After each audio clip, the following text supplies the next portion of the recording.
السلام علیکہ یا ایھا المظلوم،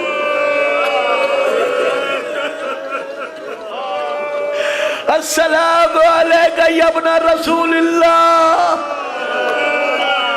سلام کرنے کے بعد روتی ہوئی اپنے آپ کو اس نے سنبھالا، سنبھال کر سر کو دیکھ کر کہتی ہے زہرا کا لال، بطول کا بیٹا، مجھے علم ہو گیا ہے تو کربلا میں بھائیوں بیٹوں عزیزوں سمیت مارا گیا ہے، حسین تیرے گھر کی کنیز ہوں، ماتم کروں گی، تجھے سب کا پرسہ دوں گی، لیکن تو شہید ہے، شہید زندہ ہوتے ہیں، پہلے میں ایک دعا مانگتی ہوں، آپ آمین کہہ دیں، پھر میں بڑا ماتم کروں گی۔ غریب کے لب ہلے، آواز دے کر کہا نوار مانگ دعا، کیا مانگتی ہے؟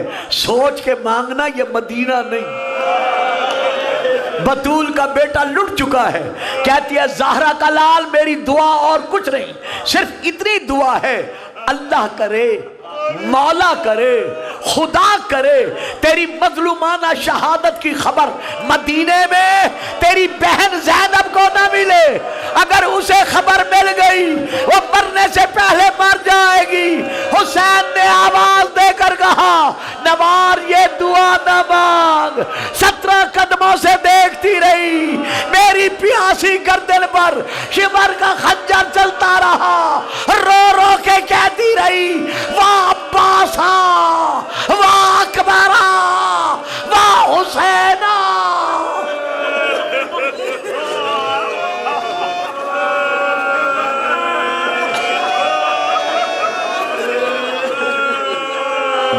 ماتم کرنا ہے، ماتم حسین، ماتم حسین۔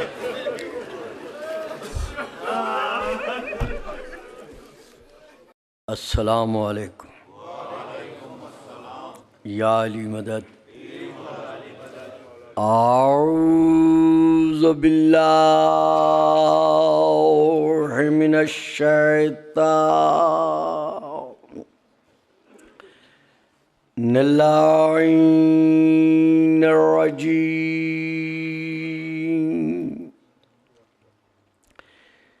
بسم اللہ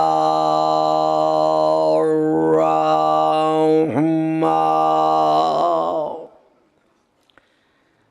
الرحیم،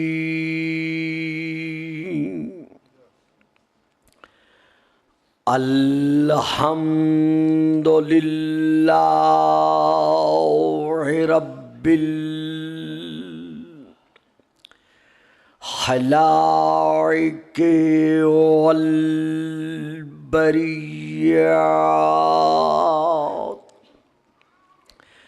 وعالم الجہر والخفیات،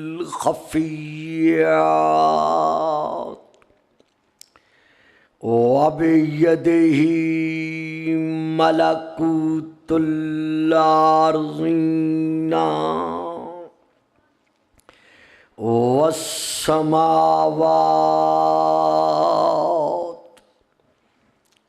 والصلاة والسلام علی النبی الأمی القرشی الہاشمی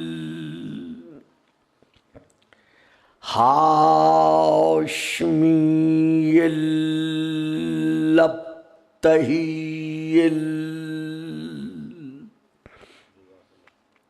المکی المدنی المبعوث علی العرب والعجم بالقاسم محمد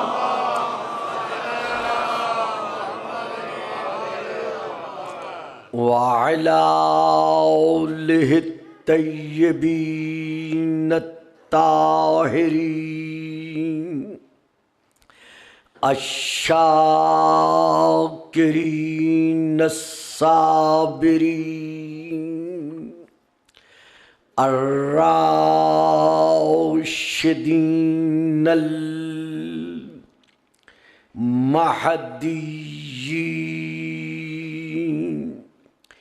اما بعد فقد قال اللہ تبارک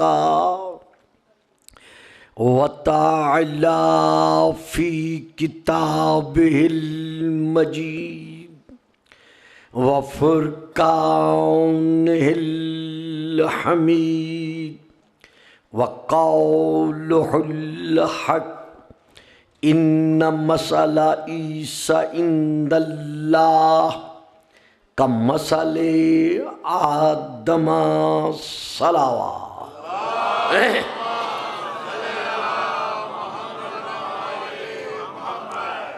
تمام تر سامعین و حاضرین سے گزارش ہے کہ ایک مرتبہ مل کر محترم مکرم سید ذوالفقار حیدر مرحوم اور ان کی عالیہ مرحومہ اور اپنے اپنے گھرانوں کے جس قدر مرحومین ہیں ان کے لیے شہدائے ملت جعفریہ کے لیے بالاخص اور تمام تر آرمی کے پولیس کے وہ افراد جو فرض شناسی کے پیش نظر دہشت گردوں کی دہشت گردی کا نشانہ بن چکے ہیں، ان سب کے درجات کی بلندی کے لیے ایک مرتبہ سورۃ الحمد اور 6 مرتبہ سورۃ التوحید کی تلاوت فرما دیجیے۔ بسم اللہ الرحمن الرحیم۔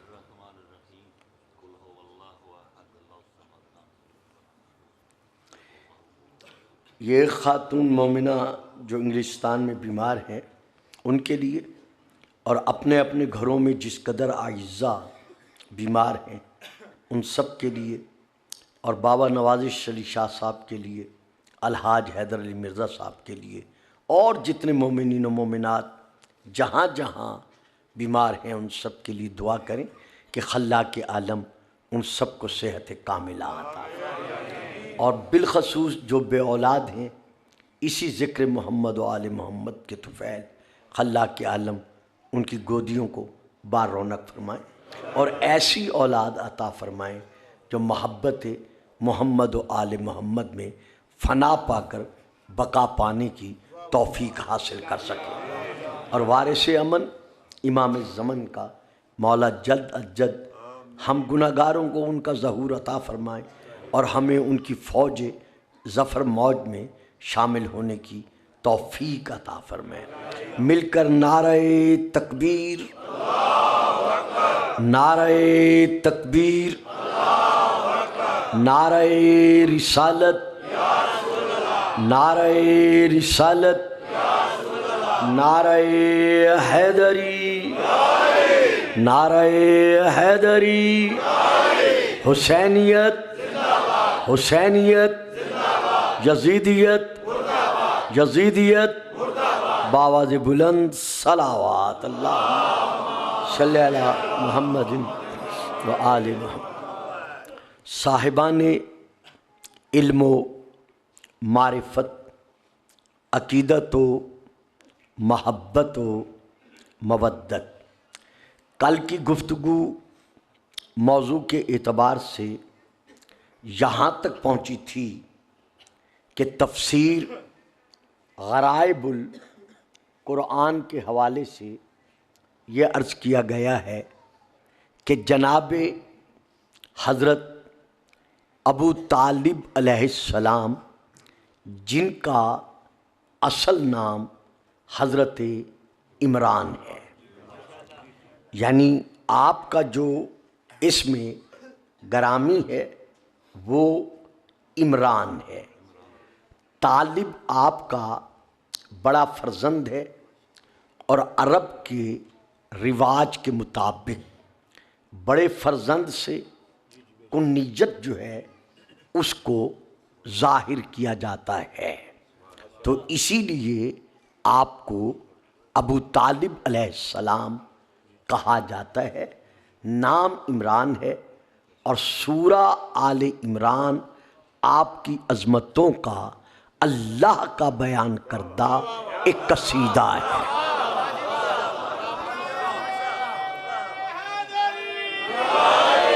بڑی بات، سورہ آل عمران اللہ کی طرف سے آپ کی عظمتوں کا بیان کردہ ایک قصیدہ ہے، کیونکہ وہ پہلے جو دو عمران گزرے ہیں ان کی آل وجود نہیں رکھتی۔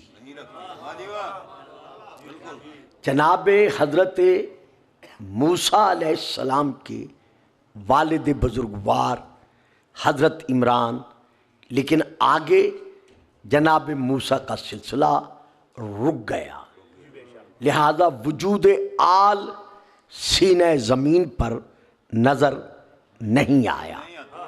اسی طرح حضرت بی بی سیدہ معصومہ طیبہ طاہرہ جناب مریم بنت عمران، آپ کے والد کا نام بھی حضرت عمران تھا، یعنی حضرت عیسیٰ علیہ السلام کے نانا مبارکہ کا نام عمران تھا۔ اب ان سے صرف ایک بیٹی وجود میں آئی اور وہ ہے جناب مریم۔ پھر جناب مریم سے بطور اعجاز اللہ نے عظمت محمد و آل محمد منوانے کی خاطر کہ جب مریم کا بیٹا عیسیٰ اپنی ماں کے وسیلے سے ابراہیم کا بیٹا کہلوا سکتا ہے،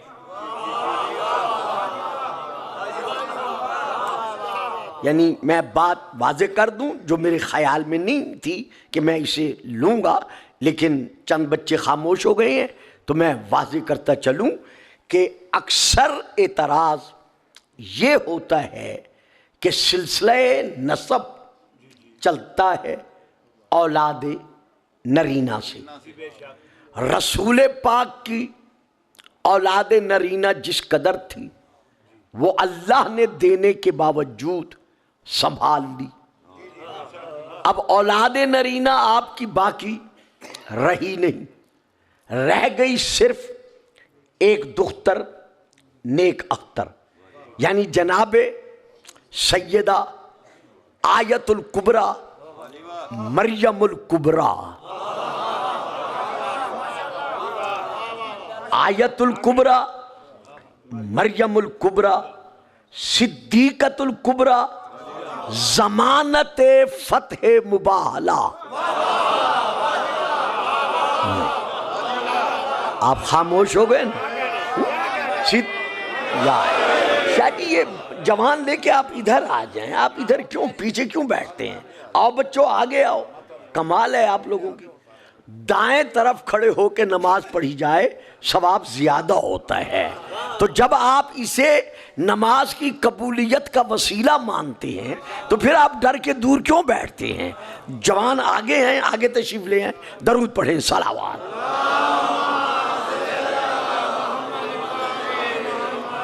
جی میں پھر عرض کر رہا ہوں، مریم الکبریٰ صدیقۃ الکبریٰ آیت الکبریٰ جزء رسالہ ضمانت فتح مباہلہ، بہت بڑا فکرہ ہے، اور میں نے یہ پانچوں تقریریں مباہلہ پر کرنی تھی، لیکن انجمن کے فرمان کے مطابق مجھے پھر وہ اپنا رخ بدلنا پڑا۔ ضمانت فتح مباہلہ یعنی جناب سیدہ خاتون جنت سلام اللہ علیہا، اس سے رسول کی نسل آگے چلی، جبکہ چلتی بیٹوں سے ہے۔ جب سلسلہ نسب چلتا اولاد نرینہ سے ہے، لیکن اللہ نے رسول کی اولاد کو قائم و دائم رکھنے کے لیے اصول فطرت بدل دیا. واہ. اب دیکھیے ذرا اندازہ لگائیے, 4 شہزادے دیے, 3 سیدہ خدیجۃ الکبریٰ سلام اللہ علیہا کے وسیلے سے, اور 1 شہزادہ ابراہیم بخشا ام المومنین حضرت بی بی سیدہ ماریہ قبطیہ رضی اللہ تعالی عنہا کے وسیلے سے 4 شہزادے دے کے لے لیے. باقی کسے رکھا؟ 1 دختر کو, اور اعلان کیا کیا؟ انا آتینا کل کوثر, ہم نے تجھے کثیر اولاد کا.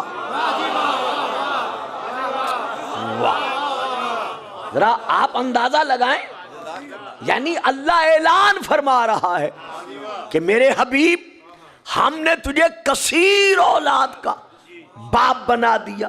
اب آپ ذرا اندازہ لگائیں, کبھی ایک بیٹی جس محترم مکرم کی ہو اسے رشتہ دار اعزاء اقارب قریبی کبھی کہتے ہیں کہ یہ کثیر اولاد کا باپ ہے؟ دے رہا ہے 1 بیٹی اور اعلان فرما رہا ہے میرے حبیب ہم نے تجھے کثیر اولاد کا باپ بنا دیا. اگر کوئی میرا عزیز بیٹا اعتراض کر دے, گلفام صاحب ہم نے تو کتب میں یہ پڑھا ہے اور ہمیں یہ پڑھایا جاتا ہے کہ اس کوثر سے مراد حوض کوثر ہے, تو میرا بیٹا تفہیم قرآن اٹھائیں, 6 جلد مولانا مودودی صاحب کی, حضرت علامہ فخر الدین رازی کی تفسیر اٹھائیں, تفسیر کبیر جلد نمبر 32 عربی میں انہوں نے یہ لکھا ہے, تفسیر در منصور میں بھی یہ لکھا ہوا موجود ہے, تفسیر مظہری میں بھی یہ لکھا ہوا موجود ہے, اور میں عربی عبارت پڑھ رہا ہوں تفسیر الکبیر علامہ فخر الدین رازی کی جلد نمبر 32 عربی میں, وہاں سے لے کر وہ لکھتے ہیں القول الثالث, کوثر کے متعلق جو تیسرا قول ہے تفسیر کا وہ واضح ہے, اور وہ یہ ہے کہ الکوثر اولادہ, کوثر سے مراد محمد کی اولاد ہے.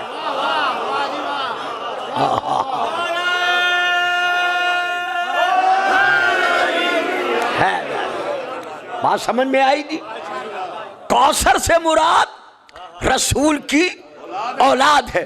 قالوا لأن هذه السورة انما نزلت ردا على من آبه علیہ السلام بعدم الاولاد. آگے پھر تشریح لکھتے ہیں کہ اللہ نے یہ سورہ کوثر جو نازل کیا ہے یہ کیوں نازل کیا ہے؟ یہ اس لیے نازل ہوا ہے کہ جو مشرک جو کافر رسول پاک کو بے اولاد ہونے کا تانا دیتے تھے, اللہ ان سے منوا رہا ہے کہ میرا محمد بے اولاد نہیں.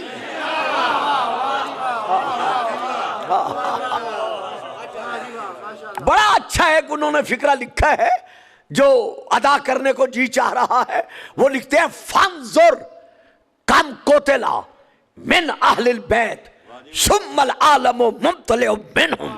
اے میری تفسیر پڑھنے والا ذرا غور تو کر, فکر تو کر کہ کس قدر اولاد رسول کو قتل کیا گیا, شہید کیا گیا, لیکن اس کے باوجود پوری دنیا میں چلے جاؤ کسی اور کی اولاد ملے نہ ملے, اولاد رسول ضرور ملتی ہے.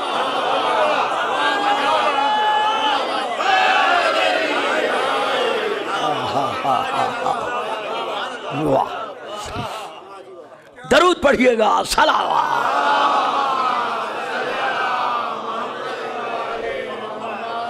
اچھا جی, اگلا فقرہ بھی ان کا سنا دوں. آپ دور دور بیٹھے ہیں, ذرا تھوڑا سا قریب آ جائیں نا بھئی. اس طرح دیکھیں, میں نے پہلے دن کہا تھا آپ بلا فاصل کے ماننے والے ہیں, فاصلہ کیوں رکھتے ہیں؟ ذرا قریب آ جائیں نا آپ لوگ. آ جاؤ بیٹا, آ جاؤ, آ جائیں آگے. خدا کی قسم میں کچھ نہیں کہوں گا, آپ آگے آ جائیں. آ جاؤ بچوں, آ جاؤ سامنے, آ جاؤ, آ جاؤ ادھر.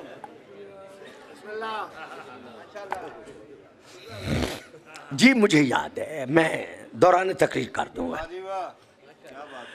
ان کی تحریر کا جو ایک فکرہ ہے وہ انتہائی طور پر قابل توجہ ہے اور اس پر اللہ جانے کتنے اشرے پڑھے جا سکتے ہیں، لیکن میں صرف ترجمے پہ اکتفا کروں گا، میں اس کو آگے لے کر نہیں بڑھوں گا۔ وہ کہتے ہیں ذرا دیکھ، وَلَمْ يَبْقَ مِن بَنِي اُمَيَّةَ أَحَدٌ يُعْبَؤُ بِهِ بِعَدْمِ الْأَوْلَادِ۔ اے میرا قرآن کی تفسیر پڑھنے والا سن اور پھر غور کر اور دیکھ کہ جو بنی امیہ محمد کو بے اولاد ہونے کا تانا دیتے رہے،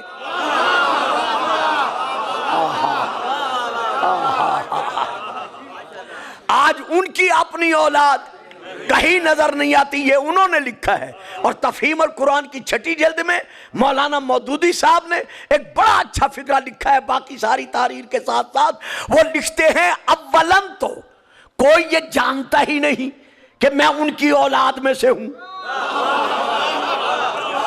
واہ جی واہ۔ اولاً آ جاؤ شاہ جی، آ جاؤ آگے، آ جاؤ یہاں ادھر آ جاؤ۔ اولاً تو کوئی یہ جانتا ہی نہیں کہ میں ابو جہل، ابو لہب، عقبہ بن ابی معیط یا فلاں فلاں کی اولاد میں سے ہوں۔ اور اگلا فقرہ سنیے گا، کتنا پیارا فقرہ لکھتے ہیں۔ وہ لکھتے ہیں اور اگر کوئی جانتا بھی ہے تو وہ اپنے آپ کو ان سے نسبت دینا گوارا ہی نہیں کرتا۔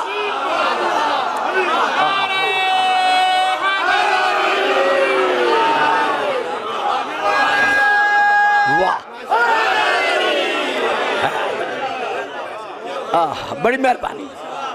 اور اس کے بعد یہ بھی مولانا مودودی صاحب نے لکھا ہے، لیکن اس کے برعکس دنیا کے جس کونے میں چلے جاؤ کوئی نہ کوئی تمہیں ایسا شخص ضرور ملے گا، خواہ کسی کی اولاد میں سے ملے نہ ملے، جو کہے گا میں نقوی ہوں، میں زیدی ہوں، میں بخاری ہوں، میں کاظمی ہوں۔ تو اولاد علی و بطول کا باقی رہنا یہ اللہ کے کیے ہوئے وعدے کی دلیل ہے۔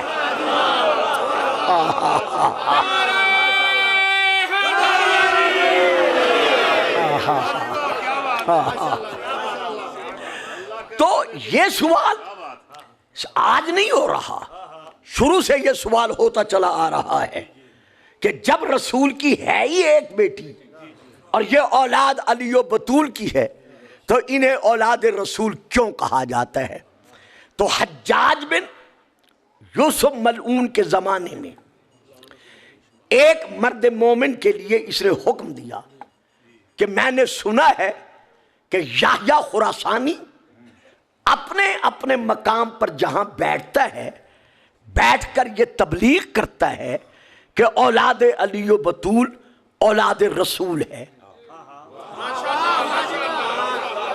لہذا اسے پابند سلاسل کر کے زنجیر پہنا کر میرے دربار میں لے آؤ تاکہ میں ہمیشہ کے لیے اس کی زبان قطع کر دوں اور اس کو ختم کر دوں۔ یہ تقریباً 80-85 برس کے تھے اور بڑے منحنی پتلے دبلے تھے۔ ان کو پابند زنجیر کر کے حجاج کے دربار میں لایا گیا۔ اب آپ خود تصور کریں کہ وہ کیسے لائے گئے ہوں گے، جبکہ زمانہ اور دور آپ کی نظر کے سامنے ہے۔ جب آپ دربار میں آئے تو کمر جھکی ہوئی تھی، سینو سال کے اعتبار سے بھی اور زنجیروں کے اعتبار سے بھی۔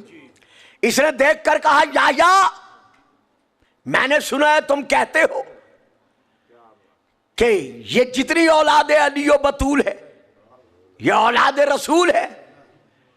اب آپ نے کمر کو سیدھا کیا،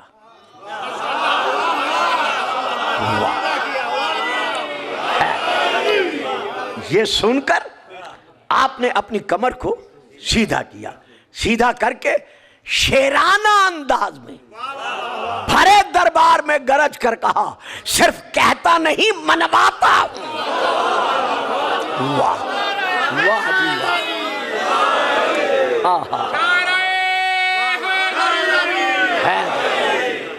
صرف کہتا نہیں، یار اتنی سردی نہیں ہے چہرے چھپا کے بیٹھے ہو، کمال ہے بچوں، اور پھر جوان ہو کر سہارا لے رہے ہو دیوار کا۔ جنہیں علی کا سہارا حاصل ہے انہیں دیوار کے سہارے کی کیا ضرورت ہے؟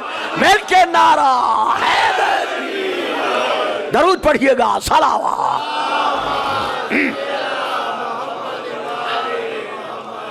کہا صرف کہتا نہیں بلکہ منواتا ہوں کہ اولاد علی و بطول ہی اولاد رسول ہے، یہ دیکھ کر کہتا ہے دلیل قرآن سے مانگتا ہوں. آپ نے کہا ابھی دیتا ہوں. کہتا ہے سن لو یا میں آیت مباہلہ دلیل میں نہیں سنوں گا، کیونکہ وہ وقتی طور پر نصارہ سے مناظرہ کی خاطر نازل ہوئی تھی، اس کا دائماً اولاد رسول سے کوئی تعلق نہیں ہے. اگر کوئی اور دلیل رکھتے ہو قرآن سے تو مجھے دو، کیونکہ یہ ساری اولاد ہے محمد کی دختر کی، اور بیٹی کی اولاد کبھی بھی نانے کی اولاد نہیں کہلواتی. اب تمہارے پاس جو دلیل ہے قرآن سے وہ پیش کرو. جناب یحییٰ نے اپنا سر آسمان کی طرف اٹھایا، آسمان کی طرف دیکھ کر کہا یا اللہ تیرا کتنا بڑا احسان ہے مجھ پر کہ جو علی کا نام سننا نہیں چاہتا وہ اپنے دربار میں خود مجھے کہہ رہا ہے.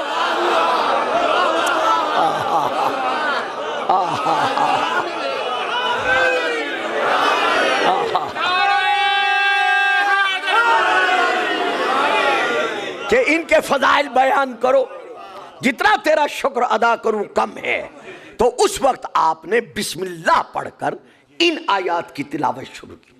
وَوَهَبْنَا لَهُ إِسْحَاقَ وَيَعْقُوبَ كُلًّا هَدَيْنَا وَنُوحًا هَدَيْنَا مِن قَبْلُ وَمِن ذُرِّيَّتِهِ داوُودَ وَسُلَيْمَانَ وَأَيُّوبَ وَيُوسُفَ وَمُوسَى وَهَارُونَ وَكَذَلِكَ نَجْزِي الْمُحْسِنِينَ وَزَكَرِيَّا وَيَحْيَىٰ وَعِیسیٰ وَإِلیاسَ وَكُلٌّ مِّنَ الصَّالِحِینَ. یہاں آ کے آپ رک گئے، رک کر فرماتے ہیں اے آل محمد کو اولاد رسول سے خارج کرنے کا تصور رکھنے والے حجاج،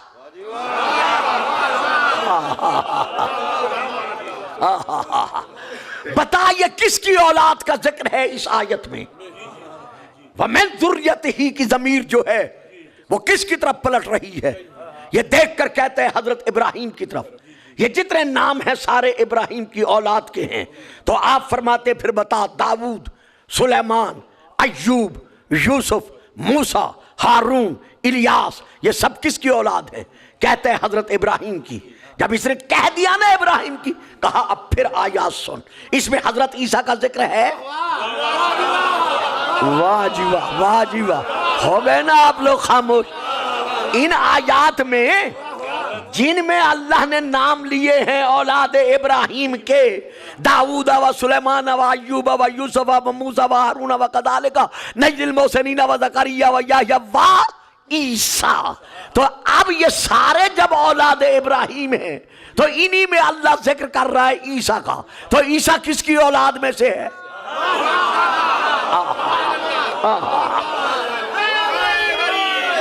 واہ جی واہ، عیسیٰ کس کی اولاد میں سے ہے؟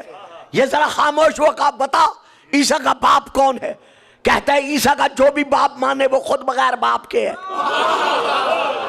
کیونکہ عیسیٰ بن مریم ہے، عیسیٰ کا باپ نہیں ہے. کہا جب عیسیٰ کا باپ نہیں ہے اور اللہ عیسیٰ کو منوا رہا ہے ابراہیم کا بیٹا، تو کس کے وسیلے سے بیٹا ہے؟ کس کے واسطے سے بیٹا ہے؟ اپنی ماں بی بی مریم کے وسیلے سے.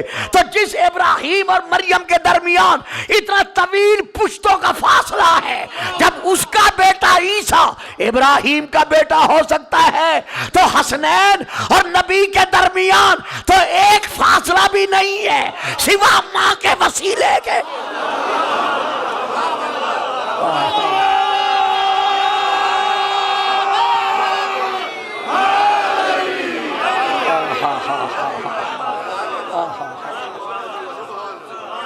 تو جو بھی اولاد علی و بطول ہے وہ صرف اولاد علی و بطول نہیں، وہ حقیقتاً اللہ کے بدلے ہوئے نظام فطرت کے مطابق.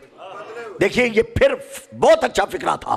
اللہ کے بدلے ہوئے نظام فطرت کے مطابق وہ حقیقتاً اولاد رسول ہے. اور صاحب جی کیا کروں، بس ان کی گداگری کا صدقہ ہے، بات میں بات آ جاتی ہے، زیادہ پڑھنی پڑتی ہے. اب پھر ایک زبان پر بات آ گئی ہے جو میں دینا چاہتا ہوں.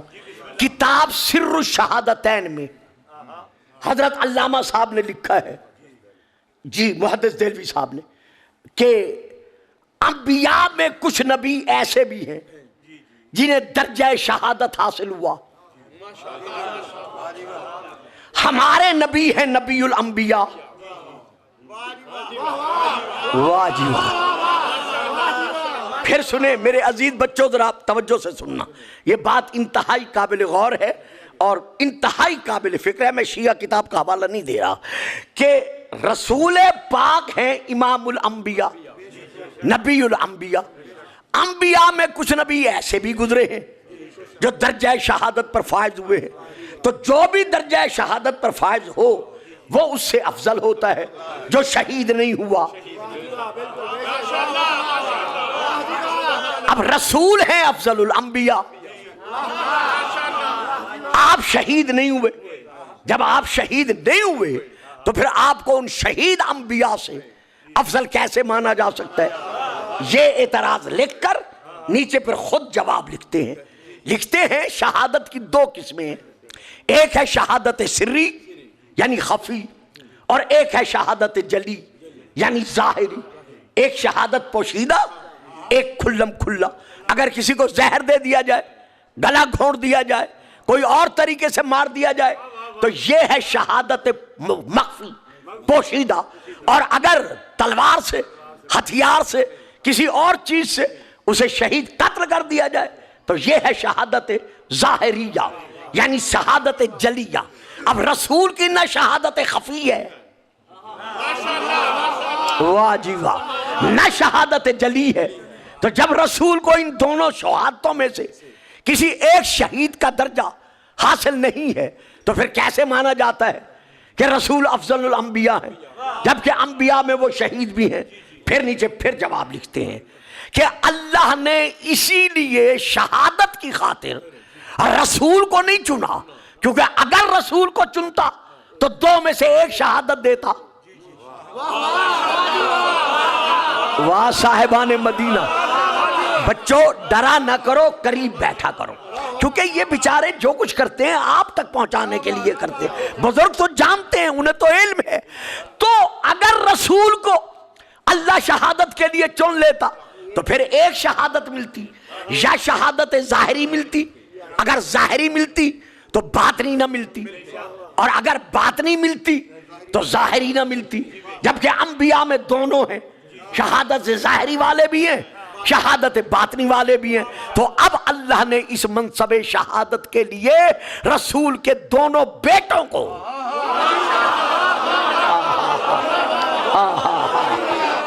یہ حیدر، اس منصب شہادت کے لیے اللہ نے رسول کے دونوں شہزادوں کو، دونوں بیٹوں کو منتخب کر لیا، امام حسن کو اور امام حسین کو. یہ لکھ کر پھر لکھتے ہیں امام حسن کی شہادت ہے زہر کے ساتھ باطنی، یہ ان کی شہادت نہیں بلکہ رسول کی ہے. پھر آگے لکھتے ہیں امام حسین کی شہادت ہے ظاہری، یہ ان کی شہادت نہیں بلکہ یہ رسول کی شہادت ہے. بس انہوں نے یہ لکھ کر وہ صفحہ تمام کر دیا ہے. اب آگے میں کہہ رہا ہوں اپنے بچوں تک بات پہنچانے کے لیے کہ جب یہ تسلیم کر لیا گیا کہ حسن کی شہادت رسول کی شہادت ہے اور حسین کی شہادت رسول کی شہادت ہے تو پھر ماننا پڑے گا کہ جو بھی ان دونوں کا قاتل ہے، واہ جی واہ، اوہ ہو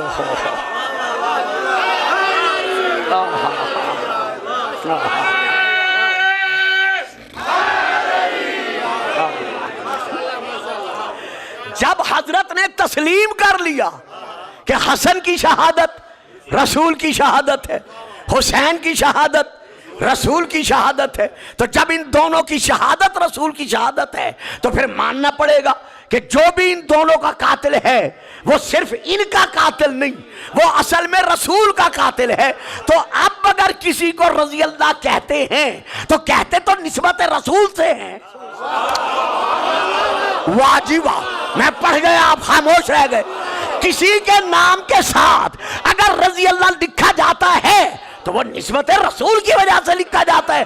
تو جو رسول کا قاتل بن رہا ہے وہ رضی اللہ کہاں سے ہو سکتا؟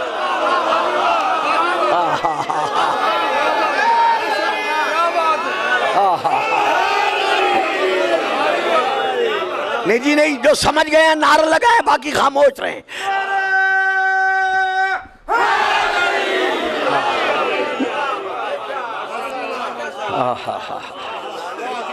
بہرحال جو بات میں دینا چاہتا تھا، یہ بات میں بات آ گئی اور مجھے بات کو لینا پڑ گیا.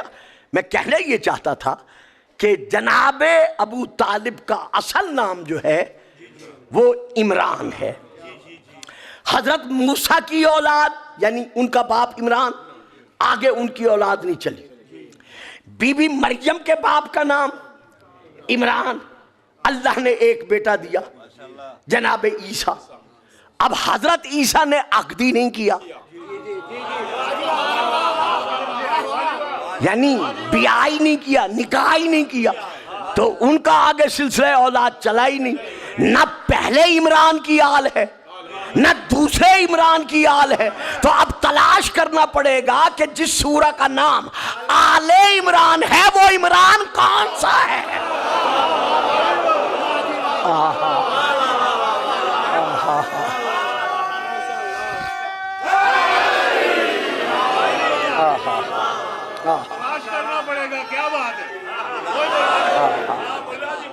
بڑی مہربانی. بہرحال جو مجھے عرض کرنا تھا وہ میں لے رہا ہوں. میں کہنا یہ چاہتا ہوں کہ تفاسیر سے، کتب احادیث سے، کتب تاریخ سے مستند روایات میں سے پہلی روایت 17 سال رسول پاک حضرت ابو طالب علیہ السلام کے دسترخوان پر پلتے رہے، یہ ہے ایک روایت. کل میں نے غرائب القرآن کے حوالے سے پڑھا تھا اِلَىٰ أَنْ أَبْعَثَهُ اللَّهُ نَبِيًّا، کہ جب تک رسول مبعوث بتبلیغ نہیں ہوئے، یعنی سلسلہ تبلیغ شروع نہیں کیا، یعنی 40 برس تک، اس وقت تک ابو طالب علیہ السلام جناب رسول پاک کے کفیل بن کر رہے. یعنی آپ ان کے دسترخوان پر دولت سیدہ خدیجہ کے آنے کے باوجود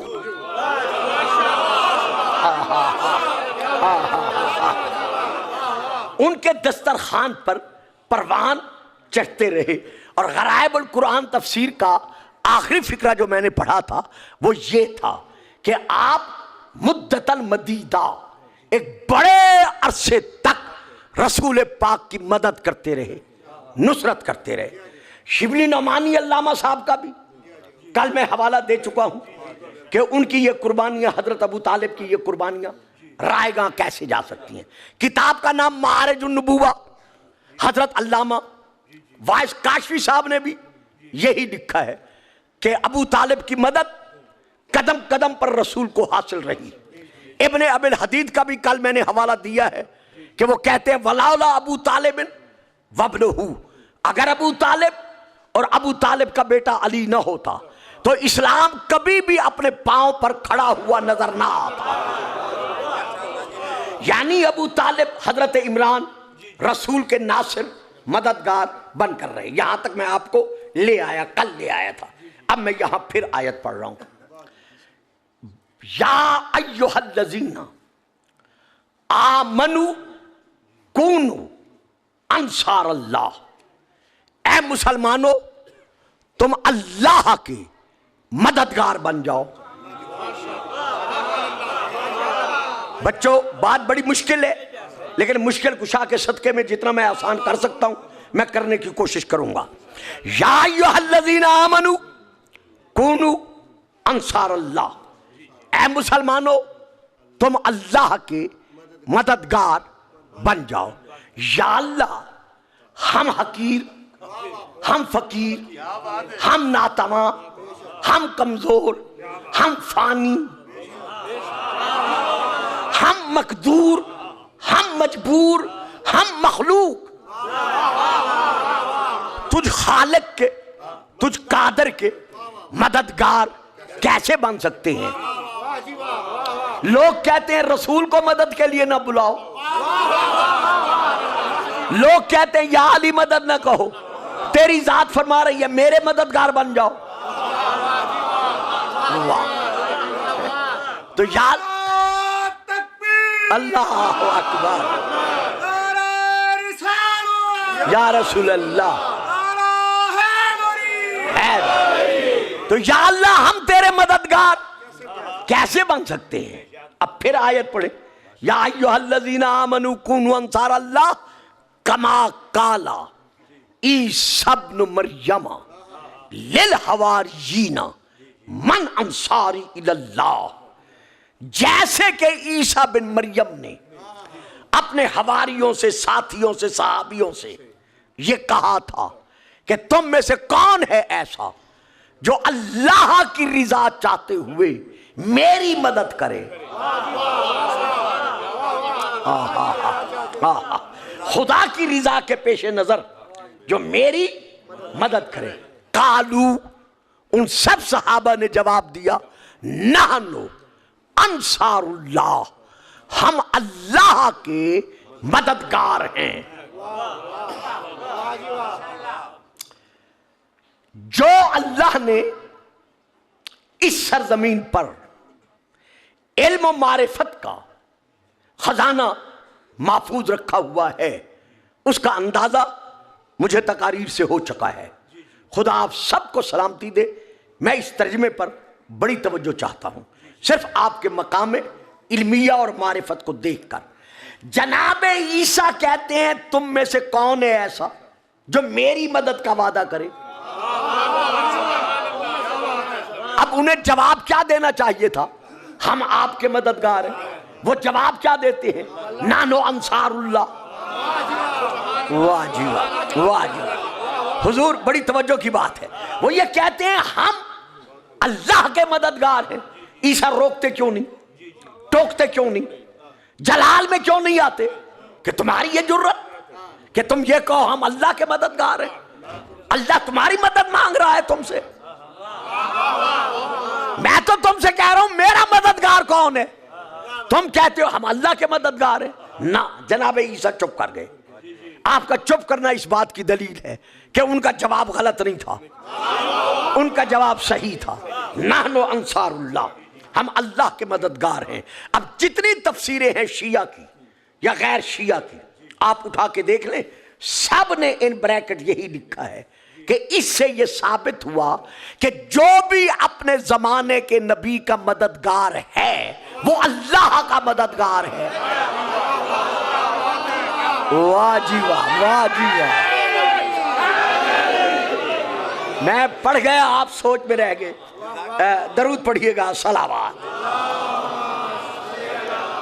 یار کتنے افسوس کی بات ہے، یہ اس چاچی نے اعلان کرنا ہے، میں نے کرنا ہے۔ درود پڑھیں، صلوات۔ آپ نے سلسلہ ہی روک دیا میرا۔ پھر درود پڑھیں، صلوات۔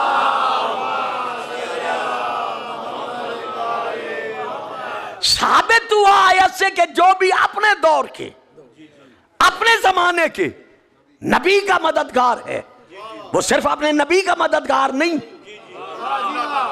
بلکہ وہ اللہ کا مددگار ہے۔ یہ ذہنوں میں رہے۔ اب میں دوسری آیت پڑھ رہا ہوں۔ اللہ فرما رہا ہے وَمَا كُنْتُ مُتَّخِذَ الْمُضِلِّينَ عَضُدًا، میں اللہ کسی گمراہ کو، کسی بھٹکے ہوئے کو، کسی بے دین کو، کسی مشرک اور کافر کو اپنا مددگار نہیں بناتا۔ واہ جی واہ، واہ جی واہ۔ جو لے رہے ہو وہ بولو، جن کی سمجھ سے بالا تر ہے وہ الگ بات ہے۔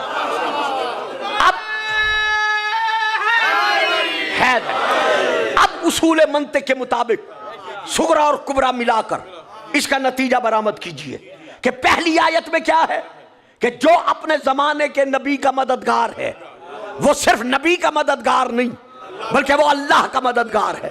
دوسری آیت میں کیا ہے کہ اللہ فرماتا ہے میں کسی گمراہ کو اپنا مددگار نہیں بناتا۔ اب دونوں کو ملا کر نتیجہ کیا نکلا کہ جو بھی اپنے زمانے کے نبی کا مددگار ہوگا ساری دنیا اسے مل کر کافر کہے، وہ کافر نہیں ہو سکتا کیونکہ وہ تو اللہ کا مددگار ہے۔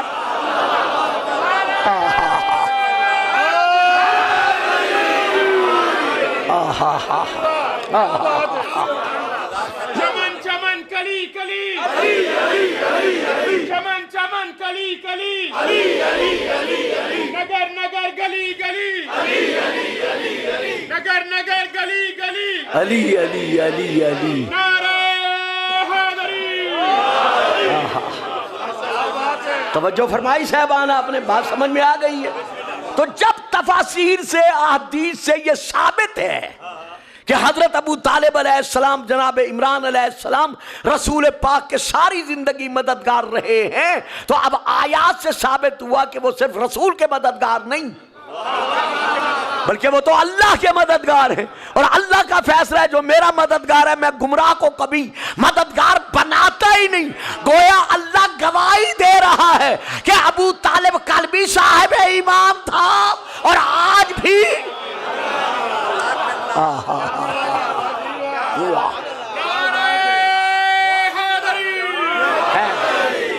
اب ہم ایک اور پہلو لیتے ہیں۔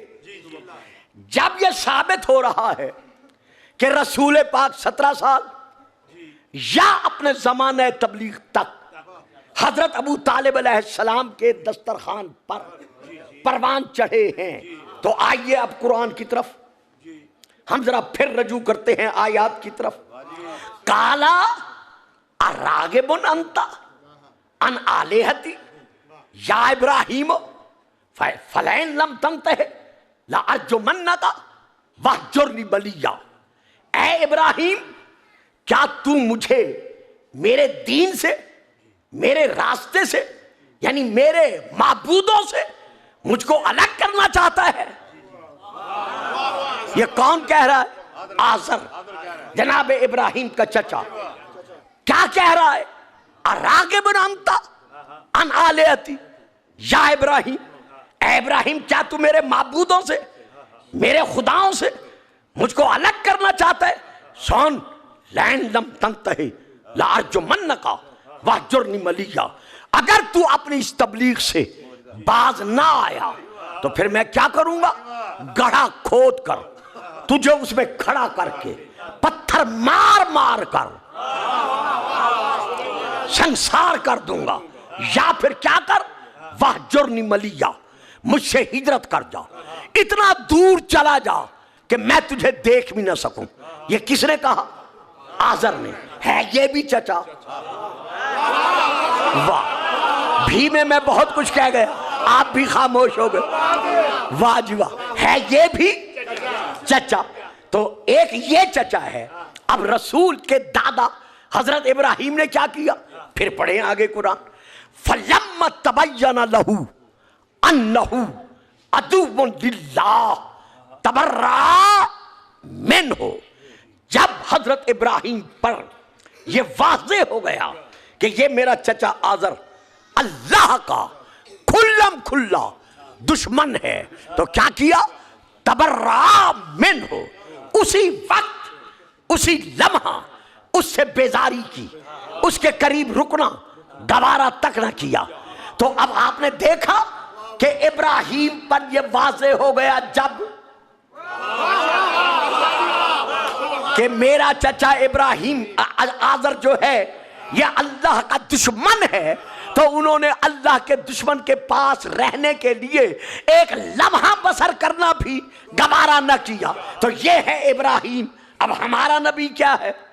وَإِذْ أَخَذَ اللَّهُ مِيثَاقَ النَّبِيِّينَ لَمَا آتَيْتُكُم مِّن كِتَابٍ وَحِكْمَةٍ ثُمَّ جَاءَكُمْ رَسُولٌ مُصَدِّقٌ لِّمَا مَعَكُمْ لَتُؤْمِنُنَّ بِهِ وَلَتَنصُرُنَّهُ قال اقررتم واخذتم على ذلكم اسری قالوا اقررنا قال فاشهدوا وانا معكم من الشاهدين فمن تولى بعد ذلك فاولئك هم الفاسقون. ان آیت میثاق کی روشنی میں ہمارا نبی ہے ہر نبی کا نبی، ہمارا نبی ہے ابراہیم نبی کا بھی نبی. تو جب میرے نبی کا امتی ابراہیم ایک لمحے کے لیے کافر چچا کے ساتھ رہنا گوارا نہیں کر سکتا، تو جو محمد نبیوں کا نبی ہے وہ 17 سال برابر.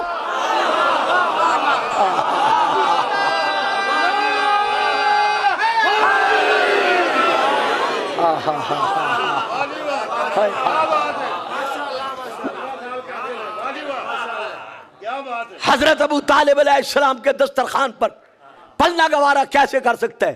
کہا جاتا ہے ٹھہریں جی گلفام صاحب، ساری دلیلیں اپنی طرف، ایک طرف سامنے، لیکن یہ آیت کہاں جائے گی؟ کون سی آیت؟ وَمَا كَانَ لِلنَّبِيِّ وَالَّذِينَ آمَنُوا أَن يَسْتَغْفِرُوا لِلْمُشْرِكِينَ وَلَوْ كَانُوا اولی قربا. نہ تو یہ نبی کو حق حاصل ہے اور نہ کسی نبی کے، یعنی ہمارے نبی کے کسی کلمہ گو امتی کو یہ حق حاصل ہے کہ وہ مشرکوں کے لیے جو مر کھپ گئے ہیں ان کے لیے اللہ سے دعائے مغفرت کریں، یعنی ان کے لیے معافی مانگیں. وَلَوْ كَانُوا اولی قربا، اگرچہ وہ ان کے بہت ہی نزدیکی رشتہ دار قرابت دار کیوں نہ ہوں. گھبرائیں گے تو نہیں؟ تھوڑی سی بات کر لوں اس پر، ساتھ دیں گے میرا؟ بابا جی تسی بھی بولو گے؟